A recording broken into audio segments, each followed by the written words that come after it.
సింగిల్గానే చూపిస్తాను. నాకు డబల్గా చూపిస్తే నాకు నచ్చట్లా. అంటే శారీ అందాన్ని బ్యూటిఫైని నేను సరిగ్గా ఎలివేట్ చేయలేకపోతున్నానేమో అనిపిస్తుంది. ఎందుకంటే మీకు చూపించడం కోసమే చేసినాయి కాబట్టి మీకు కరెక్ట్గానే నేను చూపించాలి కదా. ఇలా వస్తుంది, బ్యూటిఫుల్గా ఉంది. దీనికి పళ్ళు వచ్చేసరికి ఇలా వస్తుంది. పళ్ళు దీనికి మనకి ఫ్లీట్స్ వచ్చేసరికి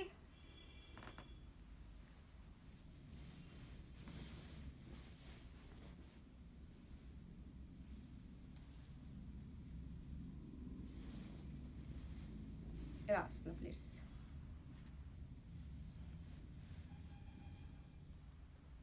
ఇదంతా కూడా పళ్ళు.